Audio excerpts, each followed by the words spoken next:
제가 이렇게 말할 권리가 있다고 생각합니다.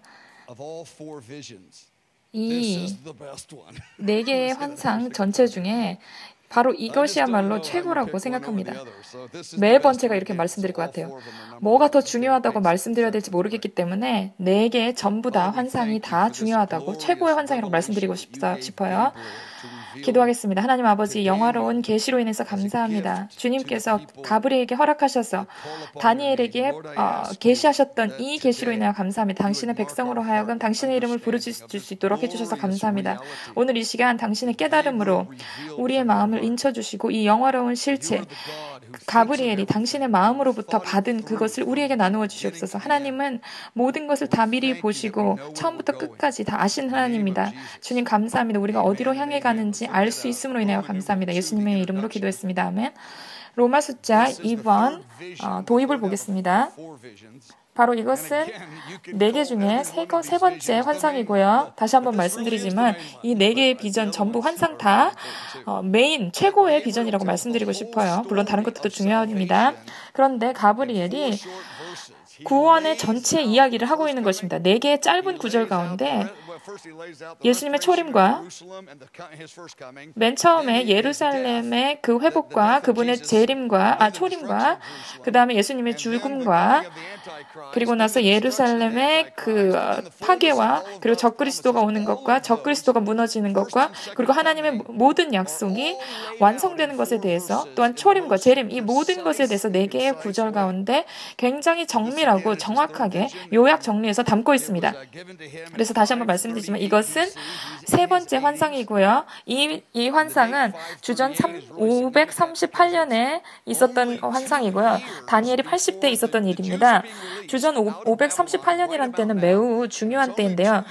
유대인들이 예루살렘으로 돌아오기 바로 바벨론 유수기에서 벗어나기 2년 전의 일입니다. 다니엘은 이제 때가 임했음을 이해하고 있었어요. 그래서 때가 얼마 남지 않았기 때문에 이게 바로 2년 전이었기 때문에 다니엘이 여기서 부르짖는 것입니다. 예, 하나님, 당신의 그 예루살렘을 회복하시겠다는 그 약속이 충만케 임하게 하시옵소서. 때가 차게 빨리 하시옵소서라고 말씀하는 것입니다. 우리가 이제 곧 예레미야의 예언을 살펴볼 것인데요. 이것이 한 50여 년 전에 있었던 예레미야가 했던 예언에 대한 말씀으로서 바로 이스라엘 유대인들이 70여 년간 바벨론 유수기로 잡혀 있을 것에 대한 예언이었습니다. 이 유수기의 기간이 70여 년간 유지될 것이고 좋은 소식은 70여 년 뒤에 이것이 끝날 것이라고 말했던 것이에요. 그러나 또한 나쁜 소식은 70여 년? 끔찍하네. 내가 이때를 어떻게 기다려? 나는 늙어서 70여 년이 지나고 나면 죽을 텐데 이렇게 생각한 사람들도 있을 것이에요. 물론 그때 완전히 어렸던 사람이나 이런 사람들은 70여 년의 때가 차는 것을 보게 되기도 했겠지만 어쨌든 다니엘이 그때 그 청소년의 때에 이 바벨론 포로로 잡혀와서 이제 80대가 되어서 70여 년의 때가 끝나가는 것을 보는 것입니다. 우리가 그때가 임한 것을 보게 되겠구나. 그래서 중보로 기도하는 것입니다. 하나님, 예루살렘을 회복하시옵소서. 하나님의 백성을 회복하시옵소서. 주님, 당신의 모든 목적의 충만함을 이루시옵소서. 그렇게 말하는 것입니다. 2절을 살펴보겠습니다. 다리오의 첫 번째 왕으로 세움을 받던 첫 번째 해였습니다. 예레미야에게 말씀하셨던 그 약속을 이제 다니엘이 보는 것입니다. 그 연수를 깨달았나니 2절입니다. 예루살렘의 황폐함이 70년 만에 끝이리라 하신 것이니라. 70년이 다가오기 때문에 이제 2년밖에 안 남은 때이기 때문에 이제 70년이 끝나가기 2년 전이기 때문에 그래서 내가 금식하며 베옷을 입고 죄를 덮어쓰고 하나님께 기도하며 간구하기를 결심하고 우리가 여러분 하나님의 약속이 있을 때는 그 약속에 대해서는 어떤 확정된 약속이란 것이 있어요. 무조건 일어나는 것. 그러나 또한 어떤 약속의 면모에는 주님께서 우리에게 초청하시는 것이 있을 수 있다는 것입니다. 이 약속이 이루어지기 위해서는 우리에게 초청을 하셔서 우리가 함께 하신다는 것입니다. 무조건 확정이 되었다는 것. 어떤 일이 있던지 간에 확정된 약속이라는 것에 예를 들자면 예수님의 재림이 되겠죠. 어떤 일이 일어나도 무조건 되는 것. 마귀가 결국은 패하게 될 것이고 불못에 갇히게 될 것이고 이런 것이 바로 무조건 약속이 성취되는 것에 대한 확정입니다. 그렇지만 어떤 초청의 영역이 있어요. 약속에는 우리가 해야 할 역할, 그 역할이 되지 않으면 약속이 이루어지지 않는 그러한 약속의 면모도 있습니다. 그래서 다니엘이 그 면에 있어서 다니엘이 그것을 하는 것입니다. 주님 임하시옵소서, 약속을 성취하시옵소서. 그냥 그 약속에 대해서 하나님이 알아서 하시겠지, 그냥 구석에 처박아 놓고 때가 임하면 하나님이 알아서 이루시겠지라고 하는 것이 아니라 우리가 관계성 가운데 주님과 동역을 하면서 주님께 말씀을 아뢰어 드리는 가운데 우리가 관계성 가운데 함께 이것을 이루어 나가는 것입니다. 첫 번째 단락입니다. 우리가 주님의 약속 예레미야에게 하신 그 예언에 대해서 말씀드리겠습니다. 예레미야서 29장에 보면 29장 10절에 여호와께서 이와 같이 말씀하시니라 바벨론에서 70년이 차면 이제 그때 예레미야가 이미 예언을 했을 때 이미 그 바벨론 유수기가 시작된 지 한 20여 년 정도가 된 때였습니다. 그래서 이미 사람들이 잡혀간 때였어요. 내가 너희를 돌보고 나의 선한 말을 너에게 성취하여 너희를 이곳 바로 예루살렘으로 돌아오게 하리라. 너희가 나에게 부르짖으라고 말씀하십니다.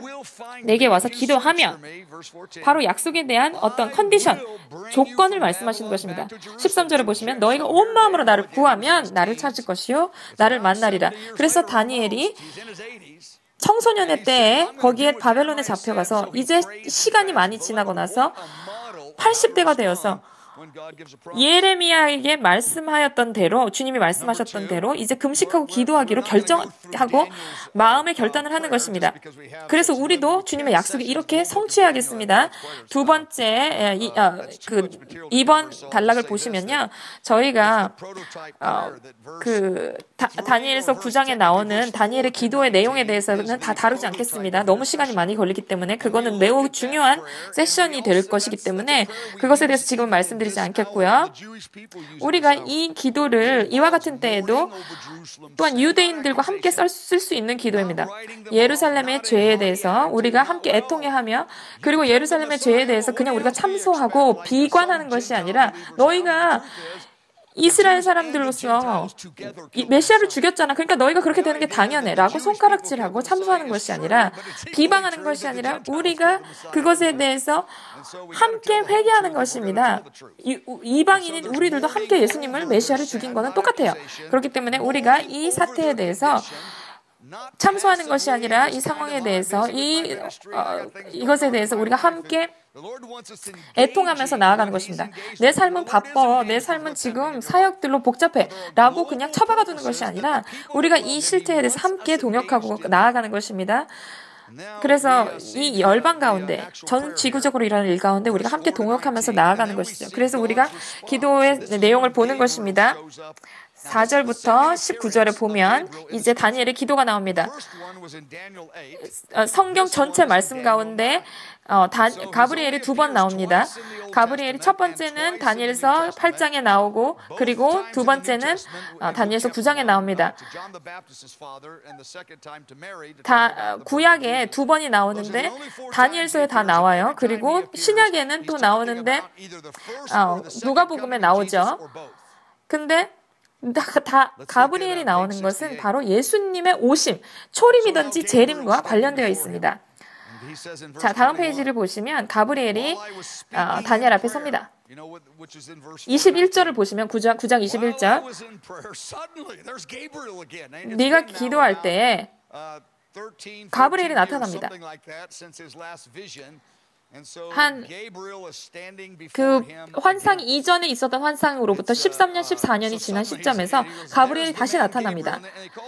호련히 그가 나타나는데 영어로는 맨 가브리엘이라고 나왔는데 가브리엘이라는 사람 가브리엘이라는 것은 인간의 형상으로 나타났음을 말하는 것이죠. 다니엘아, 내가 너에게 지혜와 총명을 주려고 왔노라. 너가 기도했던 것에 대해서 깨달음을 주려고 왔다. 라고 말합니다. 바로 19절에 나오는 내용입니다. 예루살렘의 회복인 것이죠. 물론 그것보다 더한 것이 있지만 이 예루살렘의 회복이 가장 중점이 되는 것입니다. 이 일을 생각하고 그 환상을 깨달을지니라 라고 말합니다. 너가 생각하는 것, 다니엘아, 너가 생각하는 것, 70년이 지난 뒤에 다시 예루살렘에 돌아와서 모든 것을 회복되고 또한 성전을 짓는 것, 그것을 훨씬 넘어서는 것이 있을 것이다. 물론 스룹바벨이 예루살렘으로 돌아올 것이고 또한 그런 것이 있겠지만 그것보다 훨씬 더 큰 스토리 라인이 있다. 그냥 예루살렘이 그때 회복되는 것을 넘어서는 훨씬 더 커다란 스토리가 있을 것이고 그것을 이해하기 위해서는 초자연적인 깨달음이 필요로 하다. 네가 기도하는 바가 어떤 것인지 정말 총체적으로 이해하기 위해서는 더 큰 하늘의 차원의 신령한 지혜가 필요하다라고 가브리엘은 말하는 것입니다. 그냥 다니엘은 그냥 70년이 지난 뒤에 예레미야의 예언이 지난 70년이 지난 뒤에 그냥 예루살렘이 회복되는 것에 대해서만 기도했는데 그것보다 더 훨씬 더 높은 차원의 넓은 차원의 회복이 있다는 것을 말하고 있는 것입니다. 내가 너에게 정확하게 명료하게 지금 허락하지 않겠다. 너가 이것을 찾아야 될 것이야. 구해야 될 것이야. 라고 말하는 것입니다. 그냥 너무 간단하게 쫙 열어서 보여주는 것이 아니라 우리가 갈급하게 만드시는 것입니다. 정말 갈급함으로 말미암아 우리가 특권을 취해서 하나님께서 무엇을 말씀하시고 어떤 일을 하실 것에 대해서 더 갈급히 여쭙게 하는 것입니다. 이것이 정말 묵시적인 면이 있고 어떻게 보면 어려운 것일 수 있어요. 그렇지만 성경의 내용을 통해서 성경이 성경을 가르치게 하는 그 상황을 통해서 우리가 깨닫게 될 것입니다. 그렇지만 저절로 그냥 순식간에 알게 되는 것이 아니라 정말 이것을 찾아 헤매는 그런 일이 있어야 되는 것이에요. 이것이 마지막 때에 대한 정말 종말론에 대한 이 환상인데 파노라마 같은 정말 놀라운 깊이 있는 환상인데 그냥 5분 정도만 공부하고 어렵다 관둬야 되겠다 라고 말한다면 성령님께서 아이고 그것만 하고 말 거니? 그러면 관둬라 라고 말하실 수도 있어요. 그렇지만 네가 포기하지 않고 이것을 이해하기를 원한다면 거절하지 않는다면 다니엘이 한 것처럼 계속적으로 이것을 상고하고 묵상하고 계속 찾아 파헤쳐야 될 것이다 라고 말씀하십니다. 그래서 여러분들에게 도전을 드립니다. 이 환상에 대해서 여러분의 노력을 기울이세요. 매우 거대한 의미가 있는 것입니다. 매우 정말 특별하게 우리를 이렇게 신나게 하는 요소가 있는 것이에요. 주님 정말 놀라운 분이시네요. 이 환상을 보면서 우리의 심령을 신나게 하는 요소들이 있을 것이에요. 그냥 우리가 이것을 환상을 깨달아서 다른 사람한테 알려주고 지식의 차원을 높이려는 것이 아니라 정말 이 놀라운 마스터피스, 그러한 인류 역사의 마지막 때에 대한 놀라운 정말 하나님의 열정과 이스라엘과 또한 열방의 구원을 가져오시기 원하시는 하나님의 열성을 볼 수 있다는 것입니다. 단락 B를 보시면요. 이것에 대해서 내가 깨달으랴 라는 결단이 나옵니다. 이제 가브리엘이 다니엘에게 촉구합니다. 4개의 각각 환상 가운데 이것이 강조되어 있어요. 정말 열심히 찾아 헤매야 되는 그런 요소들 4개 전체의 환상 가운데 이것이 있습니다. 다니엘과 같은 사람이 되기 원하신다면 정말 시간과 에너지를 들여서 이러한 것들을 찾아 헤매시고 또한 파헤치시기 바랍니다. 여러분, 나 같은 분이라면, 여러분들이 나 같은 분이시라면 도대체 이게 뭔 소리야? 읽어도 무슨 말인지 모르겠네 라고 말하실 수 있어요. 그렇지만 성령님께서 우리에게 이렇게 말씀하시는 것 같습니다. 포기하지 마, 할 수 있어 라고 말씀하시는 것입니다. 정말 성경을 통해서 또한 여러 우리 교회사 가운데 선진들이 우리가 가르쳐준 것을 통해서 우리가 점점 파헤치며 나아가는 건데 성령님께서 우리에게 촉구하시고 도와주시는 것이에요. 포기하지 마, 넌 할 수 있어 라고 말씀하시는 것입니다. 처음에 제가 이 말씀을 읽었을 때는 도대체 무슨 말인지 모르겠다고 생각했어요. 이해할 수가 없겠다고 생각했던 것이죠. 이것을 다 이해하려면 나는 정말 끔찍하다, 못할 것 같아 라고 생각했어요. 그렇지만 정말 조각조각들이 맞춰져서 완성된 픽처를 이뤄가는 것을 제가 조금씩 보게 되는 것입니다. 주님께서 이것이 정말 소중한 것이라고 말씀하시고 이제 가브리엘이 악한 자는 아무것도 깨닫지 못하리라. 바로 이것이 요점입니다. 하나님께서는 이 진주를 그냥 돼지에게 던지고 싶지 않아 하세요. 이것을 귀중하게 여기고 정말 진주처럼 귀하게 여기는 사람들에게만 주시는 것입니다. 우리가 정말 그것을 그냥 별거 아니라고 내어 던지고 돼지가 그 진주의 진가를 알아보지 못하는 것처럼 우리가 그렇게 하지 않기를 원하시는 것입니다. 귀중한 자에게 더 파헤쳐서 보여주시기 원한다는 것이죠. 이제 메시아의 확실한 승리에 대해서 살펴보겠습니다. 로마 숫자 4번입니다. 첫 다니엘의 환상에도 나오죠. 이 지금 세 번째 환상에서부터 15년 전에 가졌던 환상입니다. 첫째 환상에 보면 메시아께서 이루실 그 영원한 승리와 또한 영원한 나라에 대해서 나옵니다. 메시아가 그냥 이것이 천국의 영역, 하늘의 영역뿐만 아니라 이 땅에서 그분의 모든 권세를 이루신 것을 보여주신 것이에요. 그냥 하늘의 권세가 하늘에서 이미 이루어졌고 하나님 뜻이 하늘에서 이미 이루어졌지만 이 땅 가운데서 열방 가운데서 이루어지는 것입니다. 예수님께서 그분의 모든 권위와 권세를 이 땅 가운데 이 세상에서 이루실 것인데 그것이 바로 천년왕국입니다. 단락비를 보시겠습니다. 천년왕국이라는 것은 여러분 다 아시겠지만 천년의 기간이에요. 밀레니엄, 이 천년왕국이라는 이 용어 자체는 성경에 나오지 않아요. 근데 이 천년이라는 때를 밝히고 있기 때문에 예수님께서 이 세상을 천년 동안 공의로 다스리는 때를 말하는 것입니다. 우리가 부활체를 입고 새 예루살렘에서 살아가며 새 예루살렘이 하늘로부터 땅에서 내려와서 우리가 새 예루살렘에서 살며 또 이 땅에서 우리가 일을 하고 정말 또 새 예루살렘은 이 땅과 완전히 닿지는 않지만 근접한 거리에 있을 것이고 우리가 이것을 완전하게 지금은 이해할 수 없지만 정말 그 때에 우리가 놀라움을 경험할 것이고 우리가 이 땅에서 통치하며 다스릴 것입니다. 우리가 새 예루살렘으로 어떤 이동수단을 타고 갈지는 모르겠어요. 근데 여러분이 그랜뷰에서 딴 데로 가는 것처럼 가는 방법일지 모르겠습니다. 아닐 것 같아요. 어쨌든 농담이고요. 로마 숫자 5번 살펴보겠습니다. 가브리엘이 하나님의 계획에 대해서 말합니다. 이제 70주의 계획이 확정되었다. 하나님의 마음에 지정하신 것이 있다. 처음부터 끝까지 이 계획 전체가 70일의 안에 해결된다라고 기록되어 있어요. 바로 4절부터 19절까지의 백성들을 위해서 준비된 때입니다. 많은 이 신학자들이나 또한 성경학자들이 이것이 그냥 그 백성에 대해서 심볼이라고 상징이라고 생각하고 이스라엘을 이제 지워버리고 그냥 이것이 우리에 대한 것, 그냥 그저 이방인 성도들에 대한 것, 교회에 대한 것이라고 말하는데 물론 우리에 대한 것도 맞습니다. 왜냐하면 우리가 이스라엘에 접붙임이 되었기 때문에 그렇지만 먼저 다니엘에게 너의 백성인 너의 친족들인 이스라엘에 대한 것이라고 말하는 것입니다. 우리가 그냥 거듭난 이방인이라고 해서 우리가 이 약속으로부터 이스라엘을 제거할 수 없다는 것입니다. 우리가 거듭난 이방인으로서 이스라엘에게 약속하신 그 아브라함의 나무에 접붙임을 받은 것입니다.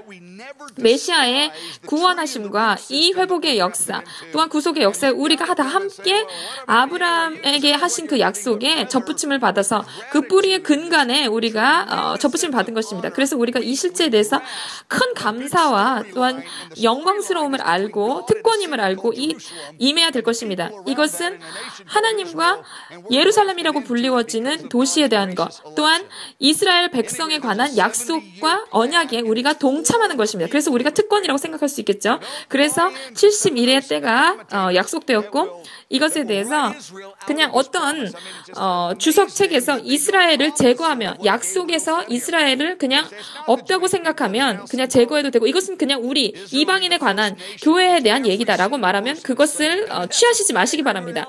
그것을 동의하시지 말길 바래요. 우리가 정말 미국의 한 20%가 거듭났다고 말할 수 있을 텐데 근데 정말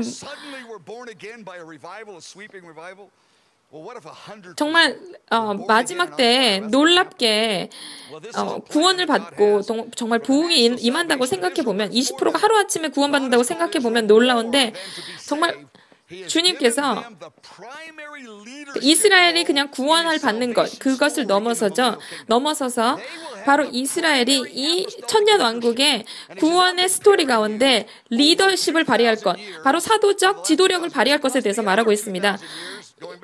지난 2000년의 시간 가운데, 교회사 가운데 또한 더 넘어서서 아브라함의 때로부터 또 그 구약의 2000년의 시대 가운데 전부 통합 합쳐서 4000년의 시간 가운데 이제 이 이스라엘이 리더십을 발휘할 것에 대해서 말하는 것인데 바로 이것이 70주로 확정되었다고 말씀하고 계십니다. 어렵다고 좀 헷갈린다고 생각하실 수 있는데 처음에 읽었을 땐 저도 헷갈렸어요. 그런데 어렵지 않아요. 잘 생각해 보시고 잘 들으시면 됩니다. 고대 이스라엘에서는 일해, 그 주를, 그러니까 위크를, 일해를 7일 혹은 7년의 기간을 말합니다. 위크라는 것, 일해라는 것은 우리에게 일주일을 말하는 거고 7일만 말하는 것 같은데 이것은 7년의 기간도 된다는 것이에요. 그래서 7일이야 아니면 7년이야 헷갈려 하시지 마시고 71회, 이 1회라는 것은 우리에게 7년의 기간도 말할 수 있기 때문에 고대 이스라엘에서 그때 사용됐던 그 방법이기 때문에 이것은 그냥 자유신학 신학자들도 동의하는 것입니다. 다니엘의 때에 이때 언어로 기록된 것은 71회라는 것은 70개의 1회, 70개의 7년을 말하는 것입니다. 70개의 7년은 전부 다 합치면 얼마입니까? 70 곱하기 7이 되겠죠? 70 곱하기 7은 몇 년입니까? 70개의 7년. 여러분, 산수를 얼마나 잘하시는지 보겠습니다. 490년이죠. 490년입니다. 자, 가브리엘이 다니엘에게 490년의 때에 대해서 말합니다. 하나님의 모든 계획과 목적이 이스라엘에 대한 것, 또한 열방 가운데 이스라엘의 리더십에 대해서 말씀하시는 그 목적에 대해서 말씀하시는 것입니다. 다니엘아, 너가 정말 예루살렘의 회복에 대해서만 기도했지만 그것이 그냥 파트 1이야. 첫 번째 부분이고 두 번째 부분은 더 놀라운 것이 있단다. 내가 전체 스토리를 너에게 가르쳐줄게. 정말 이것을 알기 위해선 큰 신령한 지혜가 필요하다라고 말씀하시는 것입니다.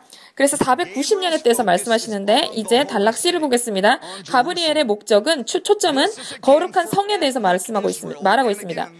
예루살렘입니다. 이것은 이스라엘이라는 민족성을 말하고 있는 것이고 주님의 몸된 교회 그 이방인 성도들은 이것에 접붙임을 받은 것입니다. 우리가 뭐 제2등 시민이란 것은 아니지만 우리도 이스라엘을 사랑하는 것처럼 사랑하시지만 정말 이것은 먼저 이스라엘에 대한 구체적인 얘기인 것이에요. 하나님의 정권과 또한 그분의 리더십이 어떤 특정 도시에서 펼쳐진다는 것입니다. 마지막 때 이 예언은 예루살렘의 중심을 두고 있습니다. 이것의 의미는 하나님의 예언적인 그 달력, 예언적인 시계, 달력이나 시계 두 가지 용어를 함께 합쳐서 말씀드릴 수 있겠는데요. 이 예언적인 달력과 시계는 예루살렘 중심으로 돌아갑니다. 우리가 예루살렘을 보면서 때가 어느 때인지, 시와 때가 어느 때인지 알 수 있는 것입니다. 예루살렘이 바로 이스라엘의 지역에 있고 또한 성전과 또한 주권, 정권이 거기서 유대인에게 의해서 펼쳐지지 않는다면 바로 그 시계가 멈추는 것입니다. 예언적 시계가 멈추는 것이에요. 이 예언적 시계가 움직이게 하는 것은 세 가지입니다. 이 세 가지가 움직이지 않는다면 일시 정지 버튼을 누르는 것입니다. 세 가지는 예루살렘이 어떤 관할 구역이 유대인에 있어서 돌아가야 되고요. 이 예루살렘이라는 도시가 정말 풍성한 차원이 된다는 것은 어떤 것인지 제가 정확히 모르지만 제가 생각하기에는 예루살렘이 이스라엘의 수도가 되어야 하고 그리고 또한 성전이 돌아가야 합니다. 운영이 되어야 된다는 것이죠. 이 세 가지가 돌아가지 않는다면 이렇게 지속되지 않는다면 주님께서는 바로 이 계획이 예언적인 계획과 예언적인 시계에 그 일시 정지 버튼을 누르시는 것입니다. 우리가 뒤로 서서 이것을 돌아보는 것이 아니라 그러니까 한번 이렇게 살펴보게 되면 주님의 역사를 운영하시는 것이 너무나도 놀라워요. 다니엘의 그 예언, 이 가브리엘에게 말한 이 환상 가운데 정말 너무나도 정밀하게 우리가 펼쳐진 것을 볼 수 있다는 것입니다. 때와 시간, 이 모든 것이 정말 예언이 정밀하게 빠짐없이 이루어졌다는 것을 볼 수 있어요. 이런 다른 말씀 가운데서 우리가 볼 수 있습니다. 이 말씀 구절 여러분들이 점점 익숙해지실 것이에요. 가브리엘은 6가지 약속들을 선포했습니다. 로마 숫자 6번입니다. 490년의 때에 대해서 말하는데 490년 가운데 이스라엘이 땅에 들어와야, 예루살렘이 땅에 들어와야 되고요. 그리고 이것이 이스라엘의 수도가 되어야 되고요. 제가 생각하기에 이것이 필요하다고 생각하고, 그리고 또한 성전이 돌아가야 합니다. 이 세 가지가 돌아가지 않는다면 490년의 때 가운데 일시정지 버튼이 눌러지는 것입니다. 예언적인 이 490년의 때에 일시정지 버튼이 눌러져서 쉬게 되는 거겠죠. 근데 490년이 차면 이것이 온전하게 이루어진다는 것입니다. 이 중에 이 6가지 약속들은 일부는 약속이 이루어졌습니다. 예수님의 초림 같은 것은 약속이 이루어졌죠. 그 가운데 우리가 일부적인 유익을 누립니다. 그렇지만 이것이 100% 정말 충만하게 공적으로 펼쳐지기 위해서는 주님의 재림이 필요한 것이죠. 그래서 이 6가지 약속들을 가브리엘이 말합니다. 70일의 때, 70개의 7년이기 때문에, 즉 이것은 70 곱하기 7 해서 이것이 490년이 되겠고요.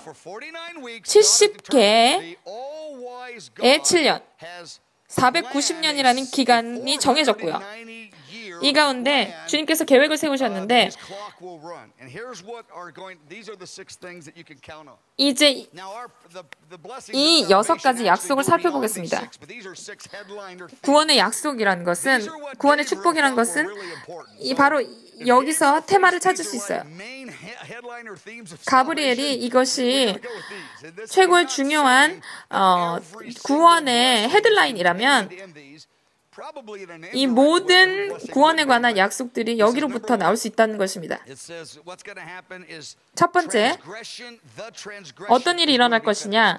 허물이 그칩니다. 허물.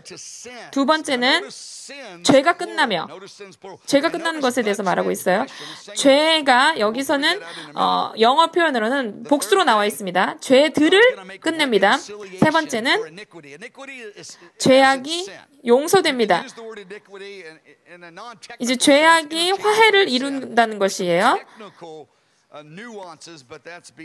이 죄악이라는 것은 엄밀하게 말해서 특별한 의미를 갖고 있어요.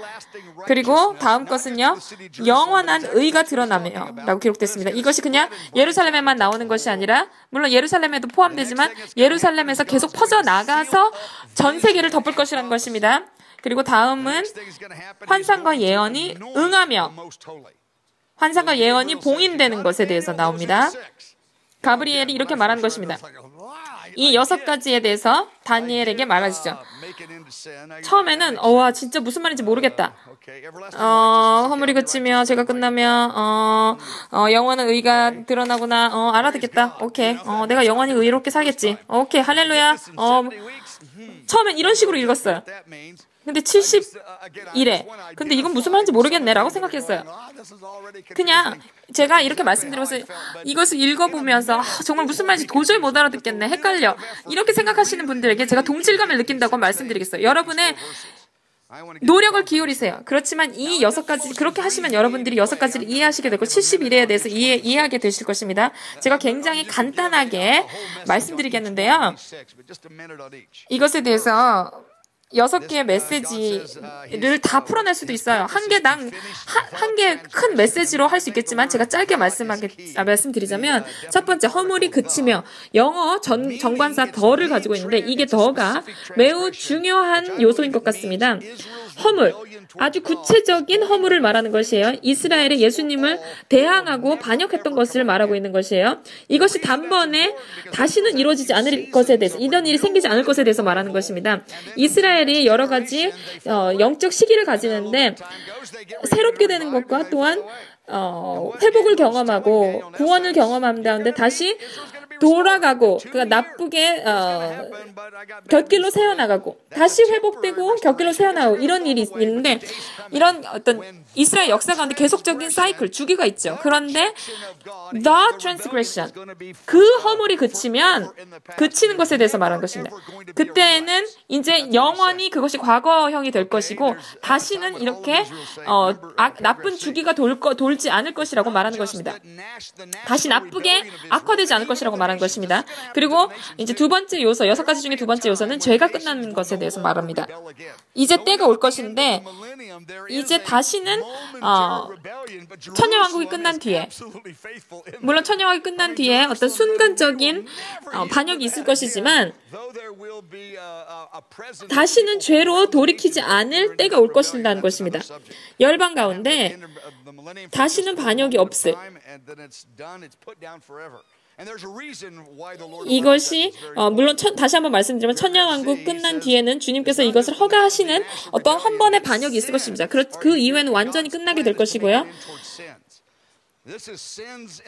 이 죄가 그러니까 죄들이라고 영어 표현은 복수로 나왔는데 개인적인 죄들을 말하는 것입니다. 여러분의 삶 가운데 언젠가는 여러분 갈등이 없고 죄로 인한 괴로움이 없을 것이라는 거 생각해 보십시오. 너무 신나지 않습니까? 너무나도 좋은 소식이죠. 여러분, 하나님께서 메시아를 보낸 것에 대해서 너무나도 즐겁지 않습니까? 그 구원의 역사에 우리가 동참할 수 있어서 너무나도 기쁘지 않아요? 언젠가 영원히 죄가 끝날 것입니다. 단락 D를 보세요. 다시 한번 말씀드리자면 각각의 이 약속에 우리가 시간을 들여서 정말 얼마나 이것이 영화로운지 살펴볼 수 있겠지만 시간이 없으니까 다음으로 넘어갈게요. 죄악이 용서되며 라고 나옵니다. 죄에 대한 어떠한 결과도, 과거의 죄에 대한 어떤 페널티, 처벌이나 결과도 남아있지 않을 것입니다. 개인적이나 아니면 가족이나 아니면 나라 가운데 어린 양의 보혈로 말미암아 예수님이 돌아오셨을 때 모든 페널티, 처벌이 끝날 것이라고 말합니다. 일말의 페널티가 없을 것이고 예수님께서 모든 죄를 담당하셨기 때문에 이렇게 되는 것입니다. 이것이 왜 중요하냐면 우리가 자연계에서 상황을 볼 때 정말 누가 누군가를 살해하면 그 살인자가 정말 실질적으로 회개를 하고 내가 잘못함을 인정하고 마음속 깊숙이 진실되게 회개를 해도 감옥에 가서 실형을 살아야 되죠. 감옥에서 갇혀 있어야 되는 시간이 있습니다. 근데 인자 대신 또한 하나님의 아들이신 그분께서 우리에게 페널티를 물지 않으시는 그런 시간이 있을 것이라는 것입니다. 정말 이스라엘 역사 가운데 한 세대가 잘못하면 3대, 4대까지 죄의 결과가 낳는 것을 우리가 보게 되는데 이것이 정말 우리가 보이지 않는 어떤 저주나 이런 것들을 넘어서서 정말 우리가 정말 자연적인 영역에 죄악으로 인한 결과와 그것에 대한 우리가 심고 거두는 것들을 보게 되는데 부정적인 영향력을 보게 되고 또한 부모 가운데 어떤 특정한 죄를 짓는다면 어떤 알코올 중독이나 아니면 폭력을 강한다든지 이런 것을 할 때 정말 그 다음 세대가 경험하는 것을 보는데 이 패턴이 깨어진다는 것입니다. 주님께서 이 저주를 모두 끊으시고 정말 알코올릭이나 아니면 그리고 살인자나 아니면 강도, 아빠로부터 이어지는 그에 대한 자녀가 감당하게 되는 괴로운 그런 결과들이 남아있지 않게 된다는 것입니다. 가계 저주 또한 정말 거듭남을 받은 성도들이 정말 우리가 전부 다 빠짐없이 제1등 시민으로 살게 될 것이에요. 이 땅에 저주가 남아있지 않을 것입니다. 그런 역대하 7장에 보면 우리가 정말 돌이키고 겸비해서 주님의 이름을 부르면 이 땅을 치유하시라는 것이 나오죠. 정말 우리가 얼마나 우리의 죄악과 잘못된 선택들에 의해서 이 땅이 저주를 받았는지 보게 되죠. 정말 사람과 사람들이 서로 전쟁으로 서로를 죽이고 그 가운데 이 땅이 흘린 피를 보면서 이 땅이 저주를 받는 것입니다. 이 땅에 피가 있을 때 심판이 임하고 저주가 임하는데 그 모든 결과가 없어진 때가 온다는 것입니다.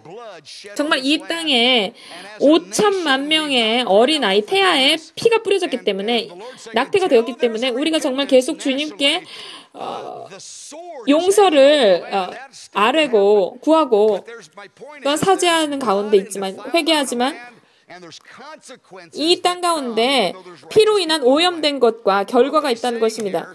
이 땅 가운데 아무리 의로운 사람이 있더라도 죄의 결과가 있다는 것입니다. 근데 언젠가 때가 오면 온전한 죄의 이것이 해결되는 때가 올 것입니다.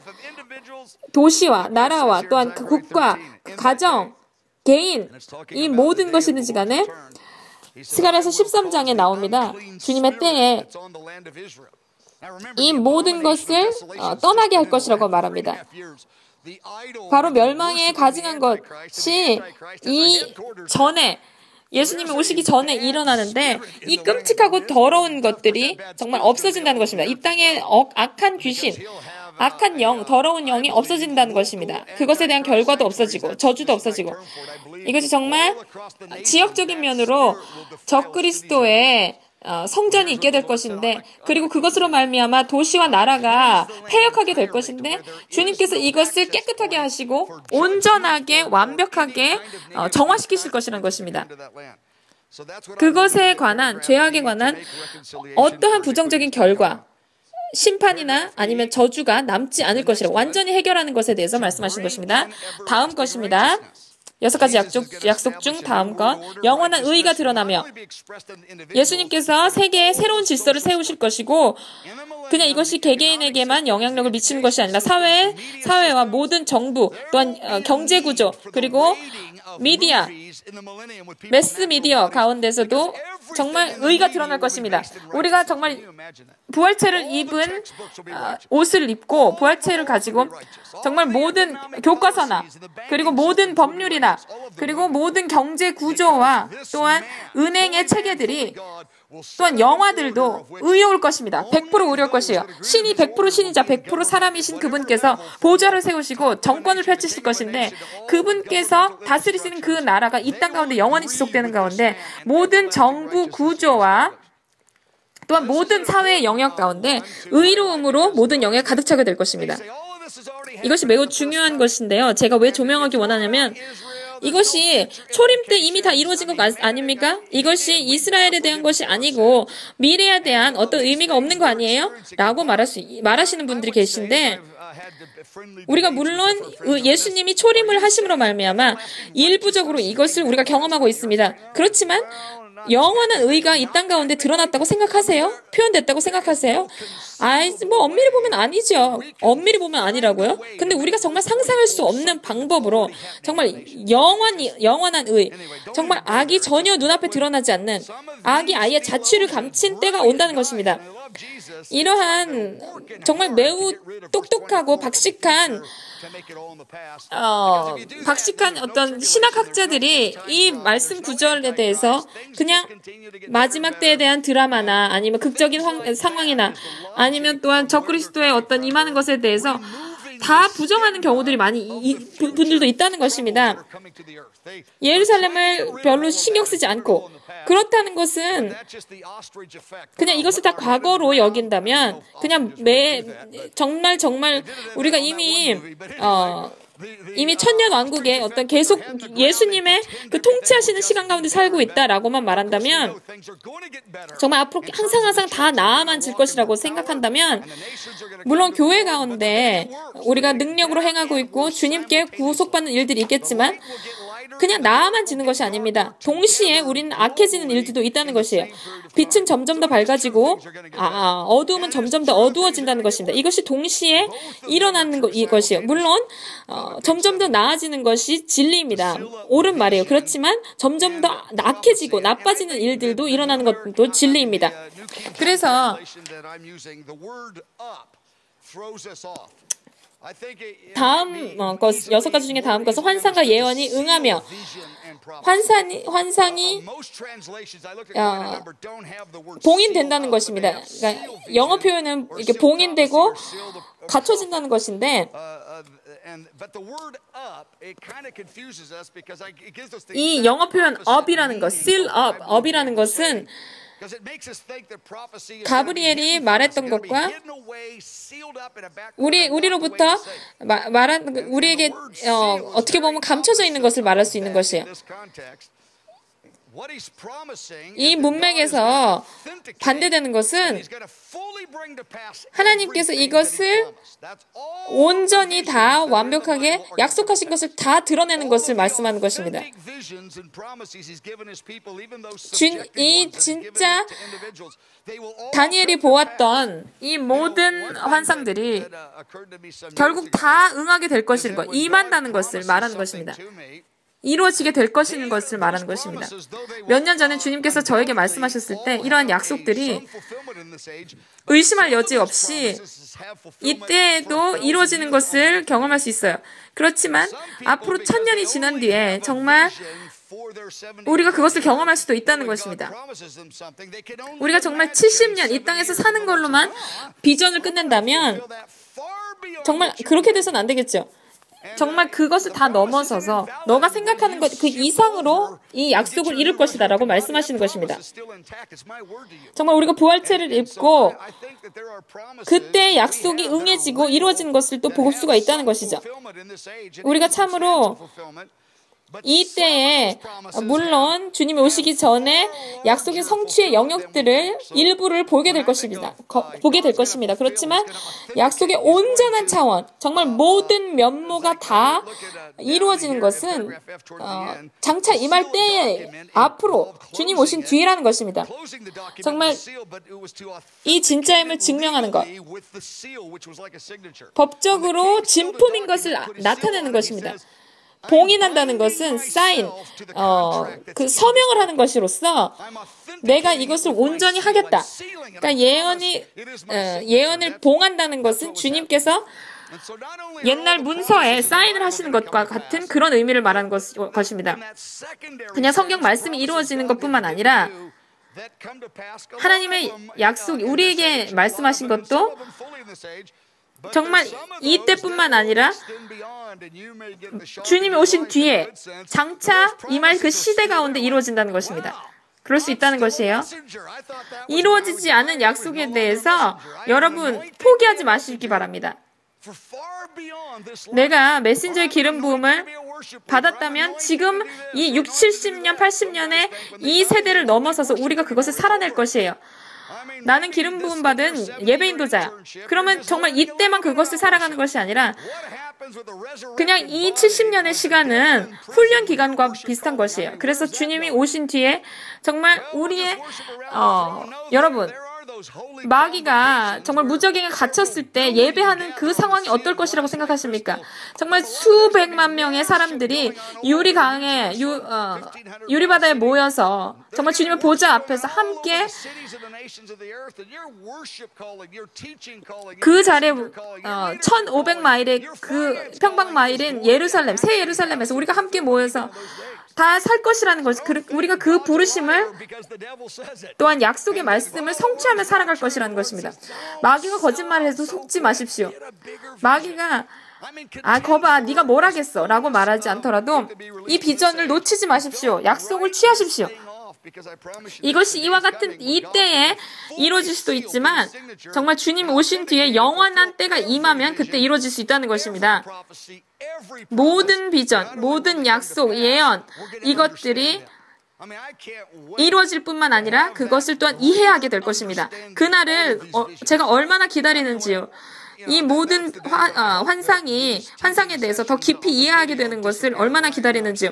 제가 이 비디오를 지금 녹음한 거를 나중에 정말 진짜 다니엘과 함께 보게 되면 그리고 계시록 4장, 5장을 제가 정말 좋아하는데 그것에 대해서 가르쳤던 것이 어쩌면 딴소리일 수도 있어요. 왜냐하면 딴소리라기보다 너무 놀라운 면모가 있기 때문에 정말 놀랄 것 같아요. 근데 캔사시티에 또한 방문하시는 분들이 더 하프앤볼 모델, 바로 하프앤볼 모델의 진품, 유일한 한 가지인 것처럼 생각하신다면 정말 아닌 것 같습니다. 우리가 정말 주님이 오신 뒤에 정말 천상의 하프앤볼 예배를 보면 정말 놀랄 거예요. 자, 단락지를 보겠습니다. 이 마지막 것은 그냥 이것을 다 100% 이해할 수 없지만 이 약속이 점점 이렇게 세워져 나가기 때문에, 그리고 겹겹이 있기 때문에 제가 근데 이 일부가 드러날 수 있는 것에 대해서 이제 말씀드리자면, 지극히 거룩하니 기름 부음을 받으리라. 기름 부음을 받는다는 것은 성별되고 구별된다는 것입니다. 그냥 주님께 성별돼서 특별하다는 것을 넘어서서 힘을 얻는 것을 말하는 것입니다. 특별하게 구별되는 것뿐만 아니라 구별되어서 힘을 얻는 것을 말하는 것입니다. 능력을 받는 것이에요. 이것에 두 가지 주된 적용점이 있습니다. 기름 부음을 받는다는 것. 이제 아론의 제사장의 그 계보에서 나오는 것보다 더 큰 위대한 더 대제사장, 멜기세덱의 반차를 쫓은 제사장이 나오고 그것으로부터 기름 부음이 임한다는 것입니다. 바로 이것에 대한 영향력은, 그 결과는 예루살렘을 중앙으로 둬서 열방 가운데로 영향력이 뻗쳐나간 것을 보게 되는 것입니다. 두 번째 적용점 보면, 적용점 중에 예수님이 기름 부음을 받는다는 것은 예수님이 바로 메시아인 것이죠. 메시아라는 것은 바로 기름 부음 받은 자를 말하는 것입니다. 바로 우리가 그리스도라고 말하는 것이 기름 부음을 받은 자, 메시아, 전부 다 동일한 것입니다. 히브리어로 보면 메시아고요. 그리고 헬라어로는 그리스도가 되겠죠. 근데 메시아에게 예수 메시아라고 말할 수 있겠고, 우리는 이방인들은요 예수 그리스도라고 말할 수 있겠죠. 이것이 다 동일한 한 분을 말하는 것이겠죠. 제가 메시아닉 성도들에게, 유대인들에게 말했을 때 주님의 메시아의 기름 부음 받은 자의 몸, 바로 이것이 바로 교회라고 생각했는데 맞네라고 이제 메시아닉 유대인이 말한 것을 들었었어요. 구약 가운데 나타나는 예수님의 이름을 보면 그분의 이름은, 메시아는 사람인 것을 말합니다. 그 가운데 예수님의 성품엔 신성이 있지만 그 가운데 인성을 나타내는 것 중에 그분이 싹이라는 것을 말합니다. 싹이라는 것은 그분의 인성을 나타내는 것인데, 그 싹이라는 것이 구약에 6번이 나옵니다. 근데 바로 그분이 우리가 그 싹으로서 펴져 나가는 것을 말하는 것이에요. 싹이 퍼져 나가서 우리가 그분 안에 있는 것을 말하는 것입니다. 싹이 퍼져 나가는 것, branching out에 대해서 말하는데, 그분의 능력이 이 땅의 영역 가운데 퍼져 나가서 이 땅 전역에 가득할 것을 말하는 것인데, 기름 부음 받은 자가 퍼져 나가서 이 땅을 그분의 영광과 능력으로 덮으실 것이라는 것입니다. 두 번째는요, 거룩하신 분이라는 것은 메시아일 뿐만 아니라 또한 거룩한 것을 말하는 것으로서 성전을 말합니다. 거룩한 장소, 성전 자체를 말할 수 있겠고요. 이 기름 부음이 성전에 가득할 것입니다.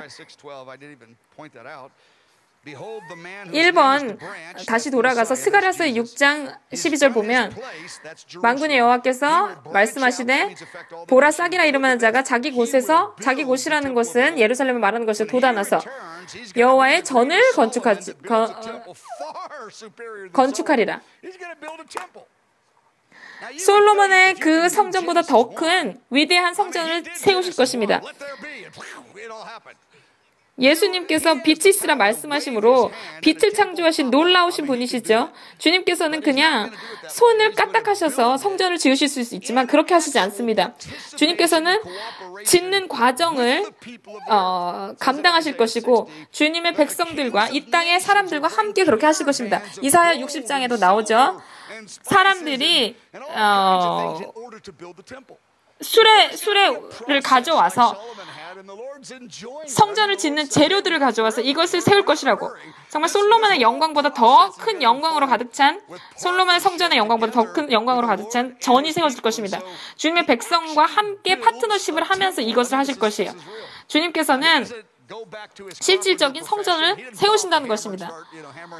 그냥 그분이 목수의 직업으로 다시 돌아가시고 또한 망치를 두들기면서 한다기보다 정말 솔로몬의 때보다 열방에 가득한 그 위대한 영광으로 그 땅을 덮을 것이라는 것입니다. 이것이 초자연적인 영역도 있겠지만 자연적인 영역도 있다는 것입니다. 이것이 정말 이루어지는 것을 보게 될 것이에요. 두 번째 보면 이 그분의 영광이 기름 부음이 성전에 가득 찰 것에 대해서 말하고 있는데 역대하에 보면 제사장들이 섬기는 것이 나옵니다. 그 가운데 성령님 오시옵소서. 정말 이 신약의 때에는 그 가운데 정말 구약 때 그 제사장들이 영광이 임하면 어찌할 바를 몰랐는데 한 사람이 한 번 들어갔을 때 어찌할 바를 몰라 1년에 한 번 들어가서 어찌할 바를 몰랐는데 정말 영광으로 가득 찬 때 열방으로 덮을 때가 어떨까요? 또 에스겔서 43장을 보면 영광이 여호와의 영광이 가득하더라. 이것은 이제 천년 왕국의 성전을 말하는 것입니다. 그가 예수님을 대면한 것입니다. 성전에서 예수님께서 내게 하는 말을 내가 듣고 있을 때 에스겔이 이제 환상 가운데 성전 안에 있는 것입니다. 마지막 때 그 천년 왕국의 때에 대한 환상 가운데 에스겔이 있는 것이에요. 그분이 지도자인 예수님을 보고 리더인 분을 보고 이곳이 나의 보좌다. 나의 처소, 내 발을 두는 처소, 내가 이스라엘 족속 가운데 그곳에서 영원히 있을 것이라 라고 예수님이 말씀하십니다. 천년 왕국의 때가 끝나고 나면 하늘과 땅, 새하늘과 새 땅이 열리고 나서 우리가 예루살렘에 영원히 거할 것입니다. 영원히. 자, 이사야서 60장을 보시면 60장 2절 3절을 보시면 오직 여호와께서 내 위에 예루살렘 위에 임하실 것이며 이것이 그 영광의 성전 안에 있는 보좌에 앉으시는 것에 대한 것이에요. 그래서 위대한 왕의 처소이라고 말씀하시는구나. 예루살렘이라고 말씀하실 때 마태복음 5장 산상수훈에 말씀하실 때 예루살렘을 두고 맹세해도 됩니까? 하면 예수님께서 조용하시면서 일시정지 하시면서 예루살렘 바로 위대한 왕의 도성인 그 예루살렘에 대해서 라고 다다다다 말씀하시죠. 근데 바로 위대한 왕의 도성, 위대한 왕의 본인을 말씀하시는 것입니다. 바로 이 도시가 너무나도 중요하고 특별하기 때문에 그 도시를 예수님께서 취하실 것입니다. 그곳을 이 땅의 예루살렘과 또한 새 하늘의 새 예루살렘이 통합되어서 연합을 이루어 그 땅 가운데 새 예루살렘에 바로 한 개의 보좌를 취하신다는 것입니다. 하나님의 영광이 정말 온전히 아버지로부터 기름 부음을 받아서 branching out, 싹이 퍼져나갈 것입니다. 아멘 앤 아멘. 자, 여기까지만 끝내겠습니다. 바로 이것이 6개의 약속이었고요. 그리고 앞으로 그 이후에 하나님의 그 약속이 어떻게 이루어지는지에 대해서 나중에 살펴보겠습니다.